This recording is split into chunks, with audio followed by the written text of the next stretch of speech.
Es fácil imaginar el mundo del vino como una inmensa y antigua biblioteca llena de sabores, aromas, texturas.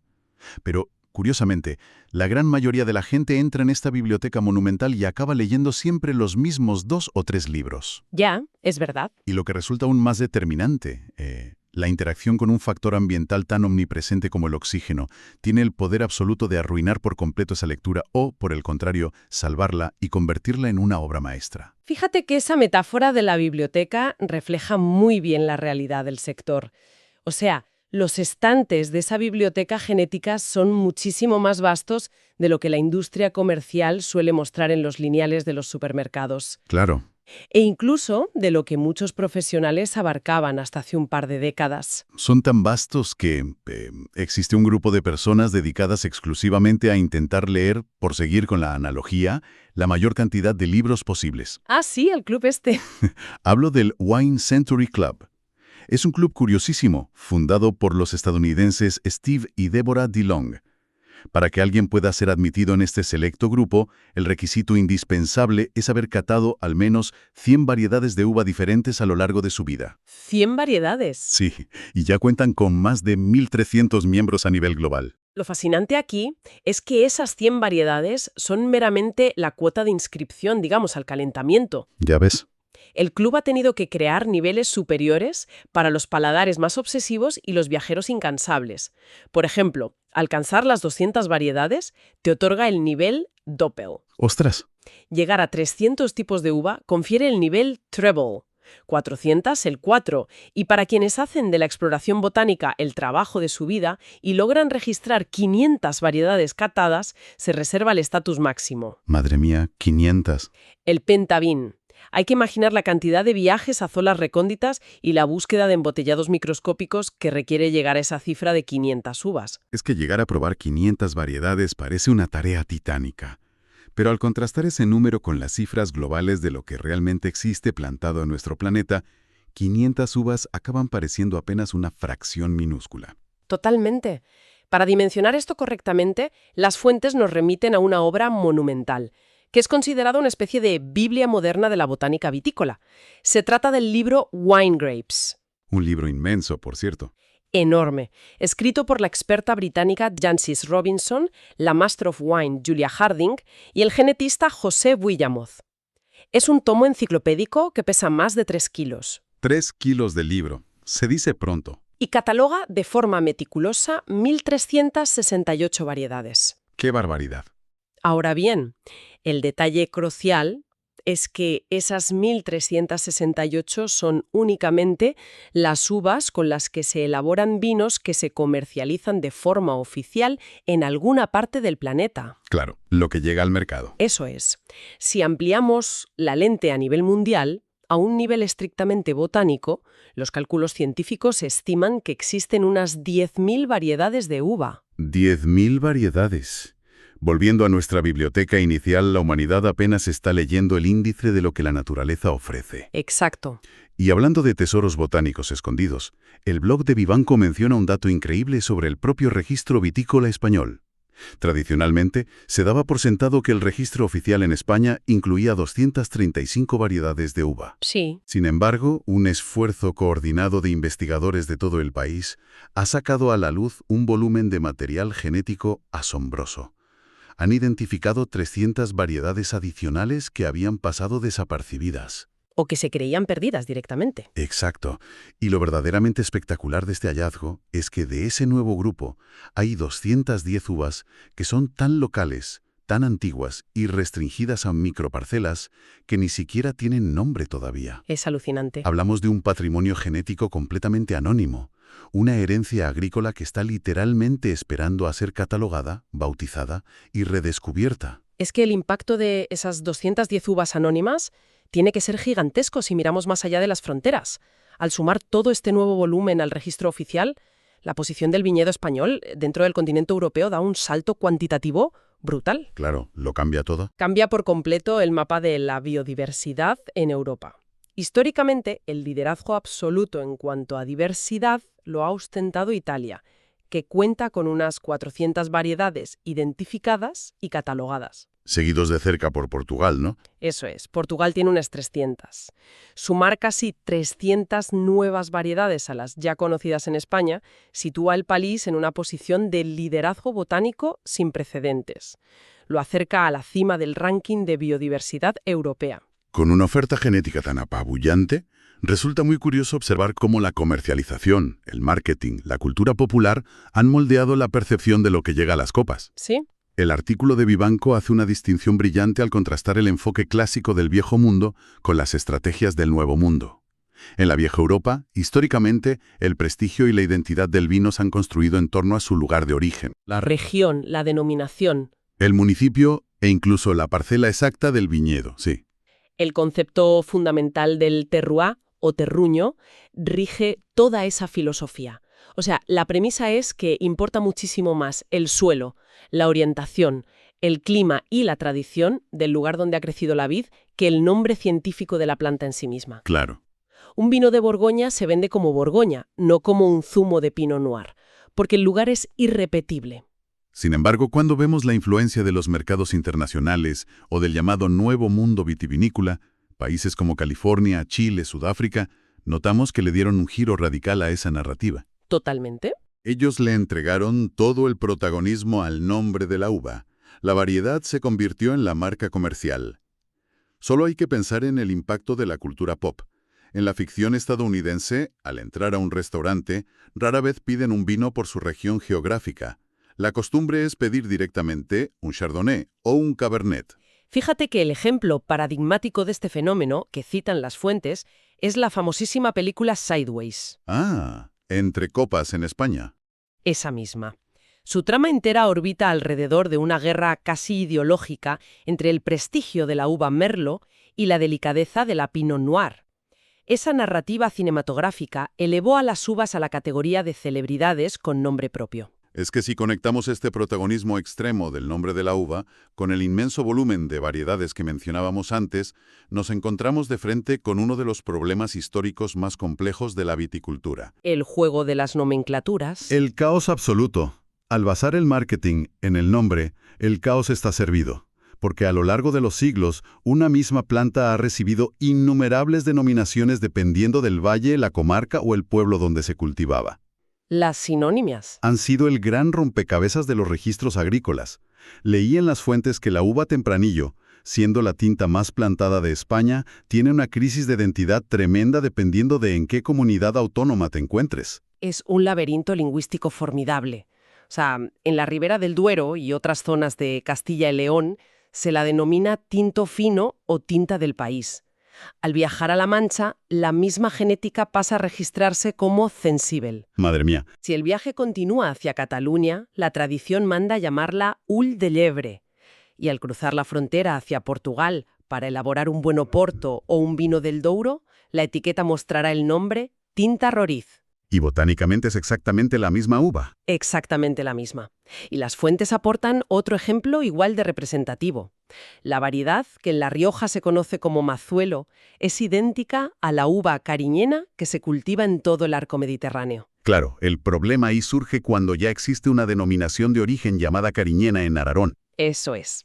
Para evitar confusiones comerciales, en regiones como Cataluña se optó por denominarla Samsó. Frente a semejante enredo de nombres y regiones, la gran pregunta es, ¿cómo lograron los viticultores y los organismos reguladores poner orden en este caos antes de la tecnología moderna? Pues si conectamos esto con el panorama general, hasta hace relativamente poco, resolver este puzzle dependía de una disciplina botánica extremadamente minuciosa y casi artesanal, la ampelografía. Amperografía, sí. Los ampelógrafos realizaban un estudio visual exhaustivo de la morfología de la planta.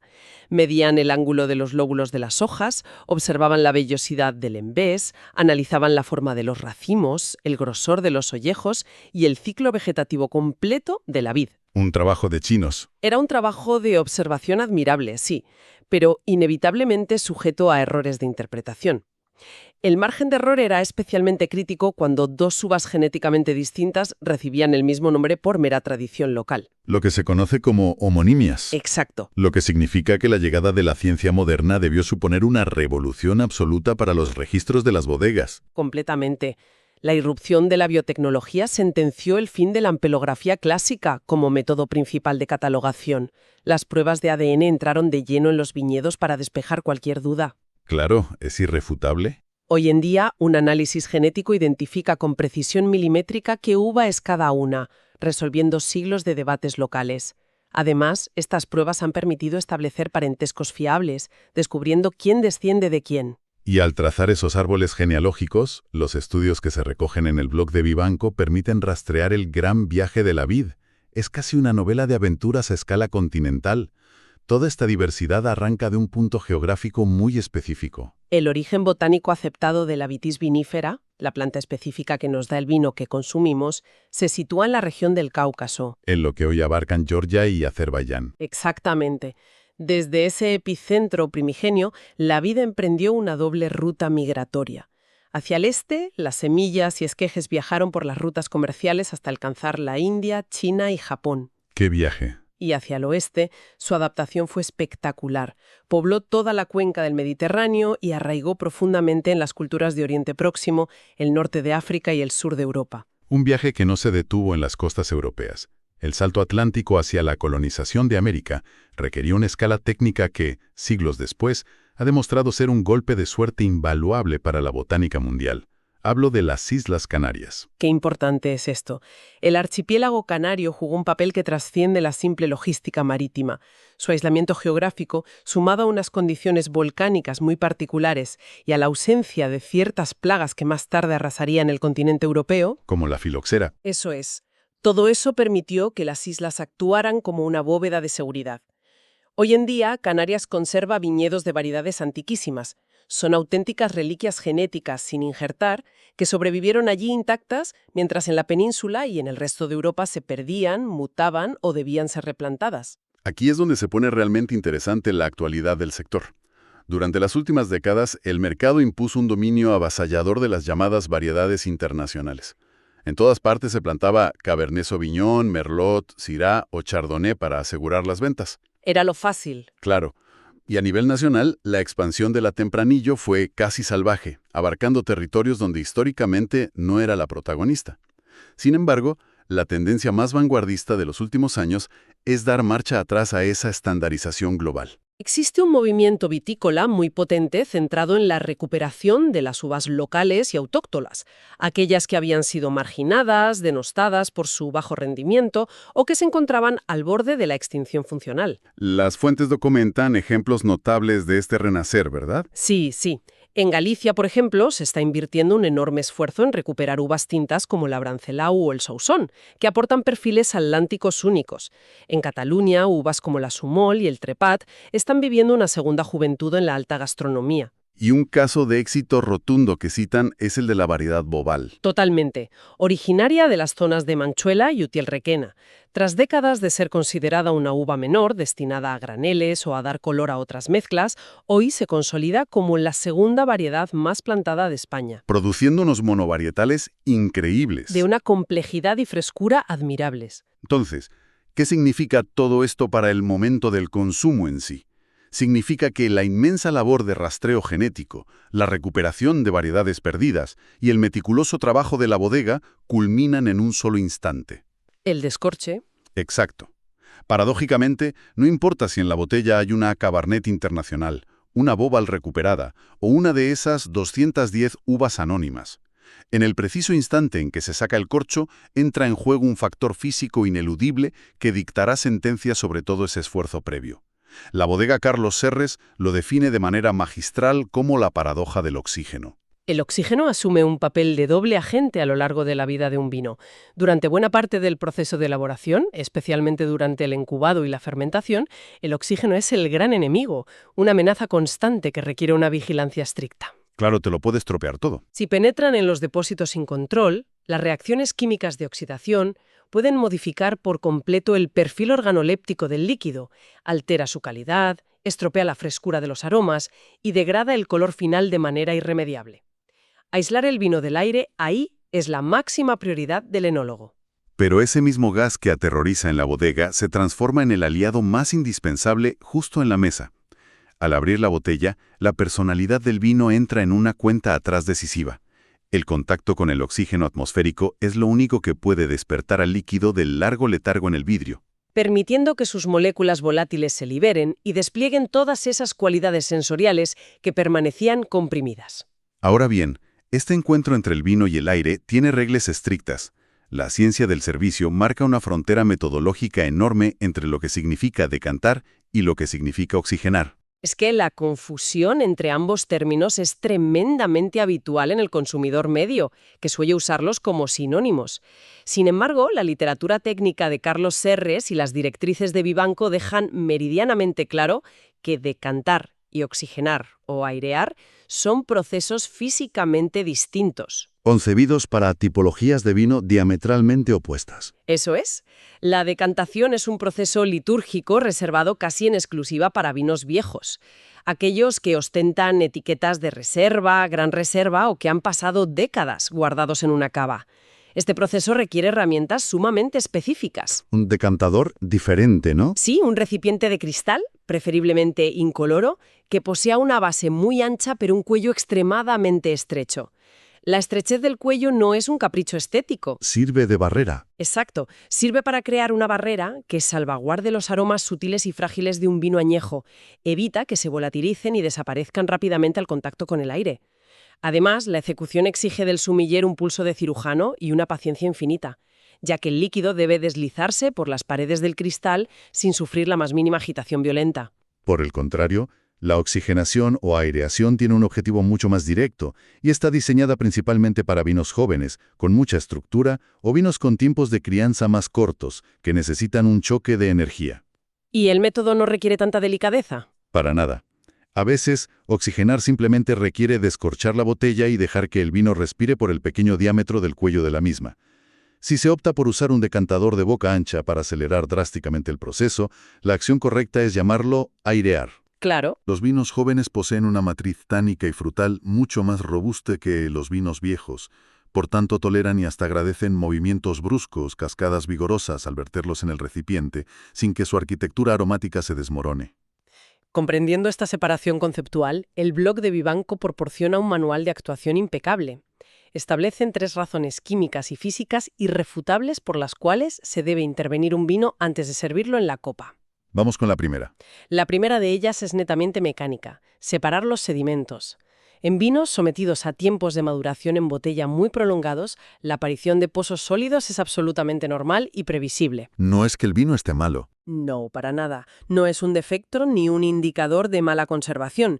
Estos sedimentos son el resultado natural de los procesos continuados de oxidación y reducción molecular durante años, o bien producto de la cristalización paulatina de sales y azúcares del propio vino que por su propio peso acaban depositándose en el fondo del recipiente. Y el protocolo fáctico para gestionar esos pozos es fascinante, casi un ritual de laboratorio en medio de un comedor. La recomendación oficial dicta que si hay planificación, se debe colocar la botella en posición estrictamente vertical unas 24 horas antes de su consumo. Para que la gravedad haga su trabajo. Eso es, asienta todos los elementos sólidos en la base inferior. A la hora del servicio, se procede a verter el vino con una lentitud extrema, inclinando progresivamente el decantador.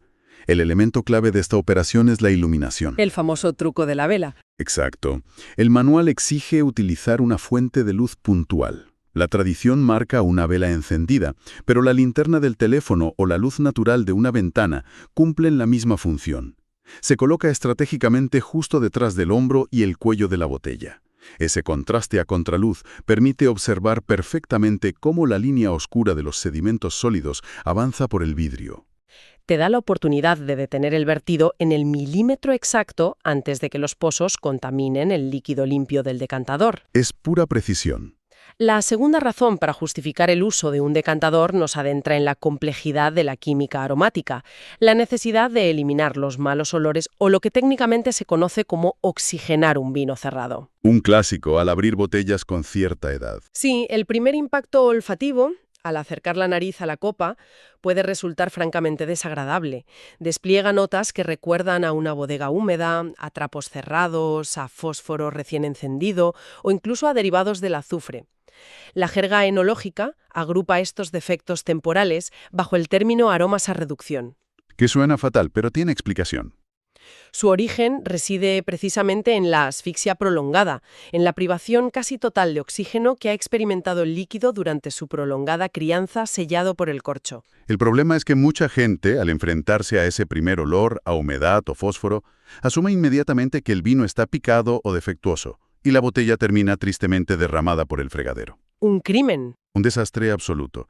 El consejo práctico de los profesionales para evitar este desperdicio es servir una pequeña cantidad de prueba en una copa amplia y concederle una tregua de 10 minutos reloj en mano. Si la oxigenación hace su efecto, la química se revierte y esos olores a reducción empiezan a disiparse. Dejando paso al verdadero buque del vino. De pronto emergen esos aromas elegantes a vainilla, a caja de puros, a tierra mojada o a regaliz negro que el elaborador pretendía. Solo si esta prueba de la copa resulta exitosa, se procede a oxigenar el volumen completo de la botella. Pero cuidado, porque aunque este proceso de aereación parezca la solución mágica para despertar aromas, los expertos de Vivanco lanzan una advertencia crucial sobre la gestión de los tiempos, especialmente ligada a la geografía y al estilo de vinificación. Hay que tener cuidado con ciertos vinos. Mucho. Vinos de corte muy clásico, con perfiles aromáticos frágiles y crianzas oxidativas largas, como es el caso histórico de los grandes reservas de La Rioja, presentan una vulnerabilidad extrema ante el aire. Exponerlos a una hiperoxigenación prolongada en un recipiente ancho puede destruir su estructura aromática con la misma rapidez con la que la reveló. Los fatiga.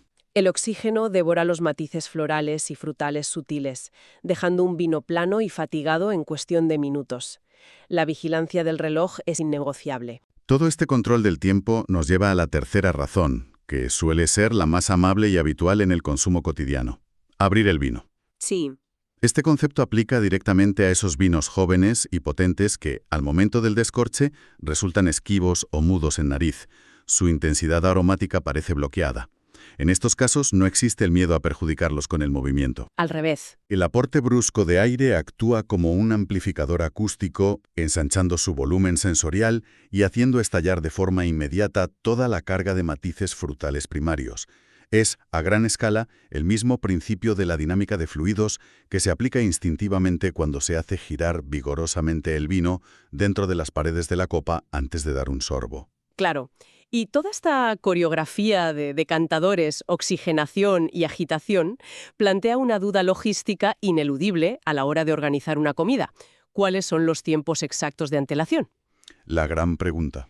Las directrices consolidadas por las fuentes marcan que, para lograr que un vino despierte de forma progresiva, armónica y muestre su personalidad completa sin estrés, lo ideal es abrir la botella y someterla a este proceso entre 1 y 3 horas antes de llevarla a la mesa. Es una horquilla de tiempo que exige anticipación. Una planificación de 3 horas no siempre encaja en la vida moderna. Si surge la prisa y hay que servir inmediatamente, las fuentes apuntan que la oxigenación se puede forzar acelerando el impacto del aire al verter el contenido en un decantador de máxima anchura. ¿Pero con límite? Sí, el límite máximo de seguridad establecido para este choque de aireación forzada se sitúa en torno a los 10 minutos. Superar ese umbral de exposición violenta al oxígeno incrementa drásticamente el riesgo de oxidar prematuramente el líquido, arruinando la tensión de la acidez y marchitando su paso por boca. Y ya que tocamos las alteraciones en el paladar, es el momento idóneo para que desmontemos una de las creencias más arraigadas y equivocadas del imaginario popular. En la sección de debate del blog de Vivanco surge repetidamente una duda fundamental. ¿El tema del alcohol? Exacto. Existe la percepción generalizada de que al someter el vino a una fuerte aereación o al pasarlo por el decantador, el grado alcohólico disminuye físicamente debido a un supuesto proceso de evaporación rápida al contacto con el aire. Las respuestas técnicas proporcionadas por la bodega son categóricas y resultan esenciales para entender la verdadera naturaleza de la oxigenación. Son respuestas absolutamente tajantes. Desmienten el mito de la reducción del alcohol sin dejar lugar a dudas. Decantar, airear vigorosamente y atemperar un vino produce cambios radicales y medibles en sus características organolépticas. La química del oxígeno transforma por completo la percepción de los aromas, suaviza drásticamente la aspereza de los taninos, integra la percepción de la acidez y logra que los vinos más potentes y agrestes parezcan infinitamente más finos, sedosos y elegantes al contacto con el paladar. Pero el alcohol ni se toca. Bajo ninguna circunstancia física o química, ni un solo miligramo, se reduce su volumen o porcentaje de alcohol. La estructura alcohólica original permanece matemáticamente intacta de principio a fin por mucha superficie de contacto con el aire que se le proporcione el líquido. Es una distinción crucial que separa la ilusión sensorial de la realidad analítica del producto. El oxígeno moldea la textura para que el tacto en boca sea muchísimo más amable y redondo, mitigando la sensación de calor o ardor que a veces produce el etanol. Pero la concentración real de alcohol por volumen es inamovible. Parece más suave, pero pega igual. El vino parece sedoso y dócil, pero conserva intacta toda su graduación inicial. Recapitulando sobre el trayecto que ha cubierto el análisis de hoy, resulta asombroso comprobar la inmensa cantidad de ciencia invisible que encierra cada botella. Hemos arrancado desde lo más profundo de la botánica, descubriendo con asombro que la Tierra alberga 10.000 variaciones genéticas de la vid. ¿Y las que faltan por descubrir? Y que en España asisten en este preciso instante 210 uvas que son auténticos fantasmas botánicos sin nombre, esperando pacientemente en sus microparcelas a ser catalogadas. Desde ese nivel macro, el viaje ha cruzado las fronteras de la historia comercial, descifrando el caos de las sinonimias y los linajes de ADN, para finalmente aterrizar en la física práctica de una mesa de comedor. Que no es poco. Aprender la técnica precisa de utilizar un foco de luz a contraluz sobre el cuello de un cristal para evitar beber los sedimentos acumulados durante décadas en un gran reserva es adquirir una herramienta que transforma una simple cena en una experiencia experta. Y el valor de toda esta información técnica es de una aplicación absolutamente inmediata y tangible. La próxima vez que se retire un corcho, quienes nos escuchan ya no estarán enfrentándose simplemente al rutinario acto de servir un zumo de uva fermentado. Serán plenamente conscientes de que tienen entre las manos una auténtica cápsula de tiempo genético, un ecosistema líquido y vivo que, tras pasar años sometido a un aislamiento riguroso en un entorno sin aire, exige que apliquemos la ciencia exacta del oxígeno para volver a aprender a respirar y revelar su identidad completa. Exacto. Es sostener el resultado tangible de un viaje épico que comenzó hace milenios en la lejana cordillera del Cáucaso, que sobrevivió a plagas encontrando refugio temporal en el aislamiento volcánico de las Islas Canarias y que culmina finalmente dentro de los límites de una copa de cristal, mediado únicamente por la precisión matemática con la que decidimos administrarle el oxígeno. Y contemplando toda esta dilatada evolución histórica, esta tenaz adaptación genética a los distintos suelos y la vulnerabilidad extrema que muestran estas variedades frente al clima, Es que todo ese recorrido histórico desemboca inevitablemente en una reflexión profunda. Esto plantea una pregunta importante que proyecta las lecciones botánicas de hoy directamente hacia el futuro inmediato de la agricultura. Si el complejo ADN de todas estas variedades autóctonas recuperadas y su relación tan íntima, frágil y milimétrica con el oxígeno en la copa es el resultado directo de cientos de años de lenta y paciente adaptación a un clima mediterráneo y continental relativamente estable, ¿de qué manera obligará la violenta disrupción del cambio climático en las próximas décadas a que la botánica de la vitis vinífera tenga que adaptarse y mutar forzosamente una vez más? ¡Qué gran pregunta! Y yendo un paso más allá en las implicaciones prácticas, al alterarse la concentración de azúcares y dispararse inevitablemente el volumen de alcohol de las cosechas del futuro por el aumento drástico de las temperaturas, ¿cómo se verán forzados a evolucionar también los meticulosos rituales de decantación, oxigenación y servicio que aplicamos con tanta precisión hoy en día? Es muy probable que los ritmos de maduración climática terminen por obligar a reescribir por completo todos los manuales de servicio y las leyes físicas que rigen el comportamiento del vino en la mesa. Es una perspectiva monumental y a la vez apasionante constatar empíricamente que la milenaria historia botánica y cultural del vino no es un capítulo cerrado, sino un manual vivo que se sigue reescribiendo a marchas forzadas frente a nosotros o, siendo precisos, en el interior de nuestras propias copas. Con esta contundente reflexión que enlaza el pasado genético con los desafíos del futuro, cerramos nuestro análisis a fondo de hoy. Ha sido un ejercicio enormemente revelador desgranar tanta ciencia agrícola, historia evolutiva y física aplicada a algo tan cotidiano. Hasta la próxima edición.